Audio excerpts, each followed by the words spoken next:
Hello students, स्वागत है आप सबों को इलेक्ट्रोस्टैटिक्स के लेक्चर नंबर 9 में। आज हम लोग पढ़ेंगे कूलम्ब्स लॉ। पिछले लेक्चरों में हम लोग बहुत सारे बात कर चुके हैं। आज हम लोग कूलम्ब्स लॉ स्टार्ट करते हैं।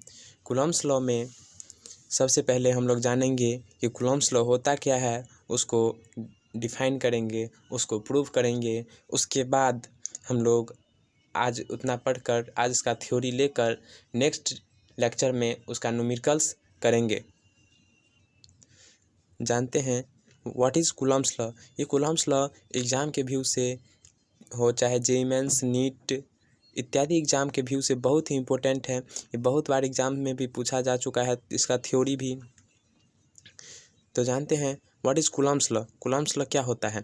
The magnitude of electrical force acting between two stationary point charge is directly proportional to the product of magnitude and inversely proportional to the square of distance between them.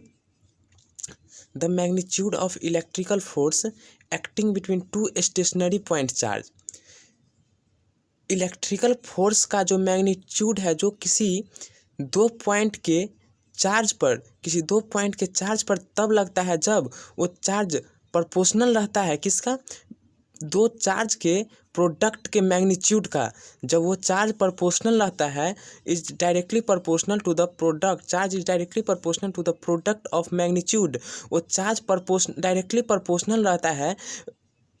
Proportional रहता है किसके? Electrical force का। वो charge directly proportional किसका रहता है? Magnitude of electrical force का। और inversely proportional of to the square of distance between them. और वो उसका जो डिस्टेंस रहता है, दोनों चार्ज के बीच का जो डिस्टेंस रहता है वो इन्वर्सली प्रोपोर्शनल होता है। दोनों चार्ज के बीच का जो डिस्टेंस होता है वो इन्वर्सली प्रोपोर्शनल होता है। फिर से, the magnitude of electrical force acting between two stationary point charge is directly proportional to the product of magnitude and inversely proportional to the square of distance between them. Magnitude of electrical force जो लगेगा किस पर, किसके बीच? Two stationary point charge. दो point पर जो charge है, वो चार्ज का जो मैग्नीट्यूड होगा डायरेक्टली प्रोपोर्शनल होगा किसका? इलेक्ट्रिकल फोर्स का। और इन्वर्सली प्रोपोर्शनल उसका डिस्टेंस का, जो इन्वर्सली प्रोपोर्शनल होगा उसका डिस्टेंस जो होगा सो इन्वर्सली प्रोपोर्शनल होगा इलेक्ट्रिकल फोर्स का। आइए देखते हैं उसके एग्जाम्पल के साथ। जैसे ये कोई पॉइंट चार्ज है और ये कोई पॉइंट चार्ज है। ये Q1 पॉइंट चार्ज, ये Q2 पॉइंट चार्ज। दोनों चार्ज जो है जो पॉजिटिव है। आपको हम दूसरे लेक्चर में बताए हुए थे कि सेम चार्ज जो रहता है एक दूसरे के रिपेल करता है, और अनलाइक चार्ज जो होता है एक दूसरे को अट्रैक्ट करता है। तो यहाँ पे दोनों पॉजिटिव चार्ज है। Q1 चार्ज ही पॉजिटिव है, Q2 चार्ज ही पॉजिटिव है। इस पर जो फोर्स लगता है, इसका फोर्स F1 है ही, और इस पे दूसरे चार्ज का फोर्स इस पर लगता है। इसके कारण ये रिपेल होता है। और ये इस चार्ज पे जो फोर्स लगता है, ये दूसरा चार्ज है, इस चार्ज पे जो फोर्स लगता है पहले चार्ज के कारण, ये इसलिए इधर रिपेल होता है, इधर के डायरेक्शन में ये रिपेल होता है। जैसे अब दूसरा देखिए, ये जो है फर्स्ट पॉइंट चार्ज है और ये सेकेंड पॉइंट चार्ज है। ये फर्स्ट पॉइंट चार्ज पॉजिटिव है, सेकेंड पॉइंट चार्ज निगेटिव है। जब फर्स्ट पॉइंट चार्ज अट्रैक्ट होता है दूसरे पॉइंट चार्ज के, और दूसरे पॉइंट चार्ज अट्रैक्ट होता है पहले पॉइंट चार्ज से, तो दोनों क्या होता है? अट्रैक्ट होता है। ठीक है। अब हम मान लेते हैं लेट F12 का magnitude is equal to F21 का magnitude is equal to F। हम पहले ही देखें magnitude of electrical force acting between two stationary. Magnitude of electrical force, ये क्या है? इलेक्ट्रिकल फोर्स है। इलेक्ट्रिकल फोर्स का मैग्नीट्यूड है। ये क्या है? इलेक्ट्रिकल फोर्स का मैग्नीट्यूड है। ये मैग्नीट्यूड ऑफ इलेक्ट्रिकल फोर्स 1 2 है, और ये मैग्नीट्यूड ऑफ इलेक्ट्रिकल फोर्स 2 1 है। S21 है, इन दोनों को हम क्या मान लेते हैं, F मान लेते हैं, F मान लेते हैं।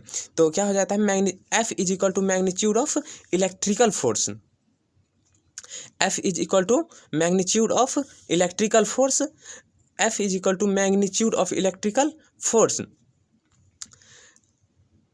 अब क्वेश्चन में यहाँ पे डिफिनीशन में क्या कहा है कि the magnitude of electrical force acting between two stationary point charge, two stationary point charge is directly proportional to the product of magnitude. दो चार्ज के प्रोडक्ट का जो मैग्नीट्यूड है वो डायरेक्टली प्रोपोर्शनल होगा किसका, इलेक्ट्रिकल फोर्स का। तो ये magnitude of electrical force F माने है मैग्नीट्यूड ऑफ इलेक्ट्रिकल फोर्स, तो magnitude of electrical force F is directly proportional, magnitude of electrical force is directly proportional किसका, product of magnitude, product of charge के directly proportional, charge is directly proportional to the product of charge के directly proportional, charge के magnitude के directly proportional, charge के दो charge के product के magnitude जो है वो मैग्नीट्यूड ऑफ इलेक्ट्रिकल फोर्स का डायरेक्टली प्रोपोर्शनल है, और उसका जो डिस्टेंस है इस दोनों चार्ज के बीच का जो डिस्टेंस है इसका square of distance between the, इसका इन्वर्सली प्रोपोर्शनल, इस मैग्नीट्यूड ऑफ इलेक्ट्रिकल फोर्स का इन्वर्सली प्रोपोर्शनल है इसका डिस्टेंस ऑफ जो है इसके मैग्नीट्यूड ऑफ इलेक्ट्रिकल फोर्स का इन्वर्सली प्रोपोर्शनल है। इसको इक्वेशन फर्स्ट माने हैं और इसको इक्वेशन सेकंड माने हैं।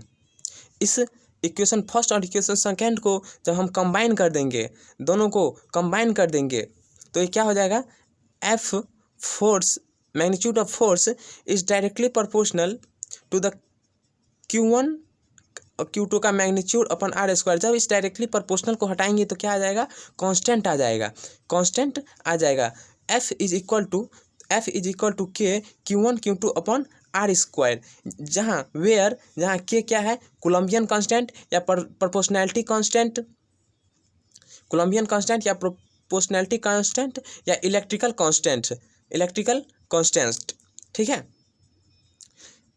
Value of K in SI system, इस K का जो वैल्यू होता है, इन K का जो वैल्यू होता है SI सिस्टम के अनुसार, SI सिस्टम इंटरनेशनल सिस्टम के अनुसार इस K का जो वैल्यू होता है वो होता है 1/4 पाई एप्सिलॉन नॉट,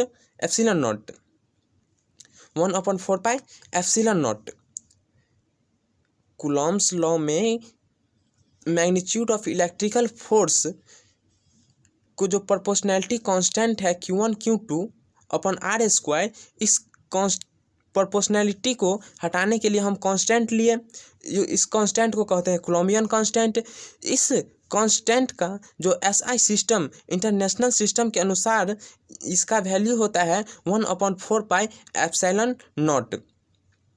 इस 1/4 पाई एप्सिलॉन नॉट का वैल्यू कितना होता है, 1/4 पाई एप्सिलॉन नॉट का वैल्यू होता है 9 × 10⁹ न्यूटन मीटर स्क्वायर पर coulomb square, newton metre square पर coulomb square. It's depends on, Coulomb's law depends रहता है किस पर, नेचर ऑफ द मीडियम, प्रकृति के मीडियम पर, नेचर ऑफ द मीडियम, और दूसरा SI system of unit in which force is calculated. Epsilon naught को हम लोग क्या कहते हैं, absolute permittivity of medium, epsilon naught को हम लोग क्या करते हैं, एब्सोल्यूट परमिटिविटी ऑफ मीडियम, जिसका वैल्यू होता है 8.85 × 10⁻12 कूलम्ब स्क्वायर पर newton metre square. Epsilon naught को एब्सोल्यूट परमिटिविटी ऑफ मीडियम कहते हैं, जिसे का वैल्यू होता है 8.85 × 10⁻12 कूलम्ब स्क्वायर पर न्यूटन मीटर स्क्वायर। और एप्सिलॉन आर को हम लोग क्या कहते हैं, डाइइलेक्ट्रिक कांस्टेंट या रिलेटिव परमिटिविटी भी कहते हैं इसको। एप्सिलॉन आर को डाइइलेक्ट्रिक कांस्टेंट या रिलेटिव परमिटिविटी भी कहते हैं। एप्सिलॉन आर, इससे डाइइलेक्ट्रिक कांस्टेंट से बहुत सारा ऑब्जेक्टिव आता है, कई बार बोर्ड में पूछ चुका है। जैसे डाइइलेक्ट्रिक कांस्टेंट एक किसका होगा, तो डाइइलेक्ट्रिक कांस्टेंट एक for vacuum of free space, vacuum या फ्री स्पेस में का डाइइलेक्ट्रिक कांस्टेंट एक होता है, और एयर का 1.005 यानी 1.005 होता है, तो इसका समानुपाती 1 के बराबर हो जाता है। तो इसे एयर में भी कहते हैं, एयर का भी लगभग 1 ही होता है।